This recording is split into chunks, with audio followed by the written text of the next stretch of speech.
Valentine. I'm not very good at making these videos, but I'll try to make one real quickly for you to talk about what I was talking about with the strobe lights.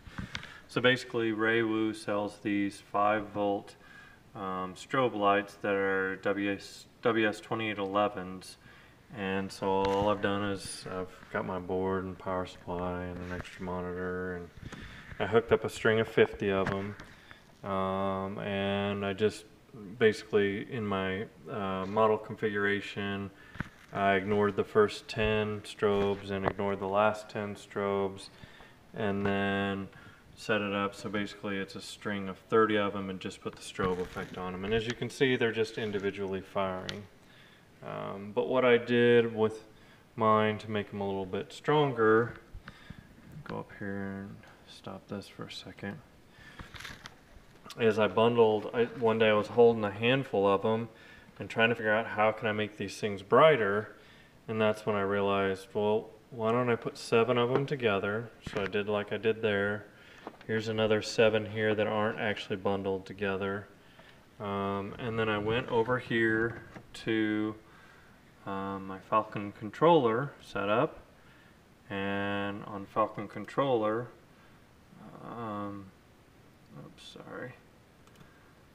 So I got those first 10 that I'm ignoring, right? And then I've got another set of 10 just because I know that. And then I've got another set of 7 that I've bundled together. So let's make it 7 with grouping of 7. What that does is that causes those 7 pixels to act as one. If you'll notice, it goes from channel 199 to channel 201, or only 3 channels. So it's treating it as one, those 7 pixels as one strobe. And if I do that again, I've got those next set of 7 that aren't bundled together. And then finally, I'll go back to grouping of 1 that says treat each pixel as 1. And I know just from math that there's 6 of those left before the last 10 on the string of 50. So now I've got 10 that I'm ignoring like before in the beginning. 10, this is effectively 1, 11, 12,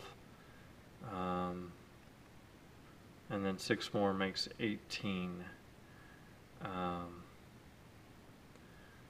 know the math works, and for some reason this is why I hate doing videos, is I'm horrible at this. Anyway, if I go back over here to my layout, this was my first string, which you see, oops, my first string, which is a set of 30, which started at channel 170, which is that start channel that's skipping that first 10 pixels. Then I have another one that I say that is just 18 long, that starts at that same 170. And you notice it's spaced out a little bit more when I draw it. If I go back over here to the sequencer, and I click on that, so still treating them as individuals. Well, why is that? Well, first of all, I gotta go back over here and save my configuration. Stop. Save my Falcon configuration, let it cycle through.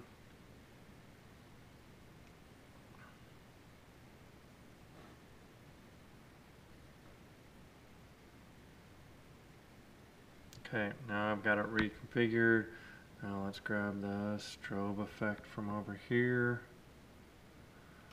bring it down to here.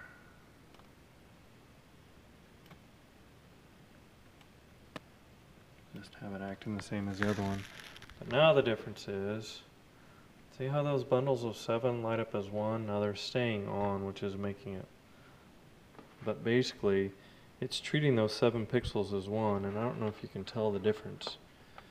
But on the left is 1, which you see isn't really washing out the camera, and on the right where there's 7, it's washing out the camera. So that's what I was talking about with the pixels. You can bundle 7 of them together, group them in the Falcon controller, and then, well, I'm not running it right now, up there on the end of my eaves, along my icicles, and then again in the middle, and then again over on the end over there, I put those strobes.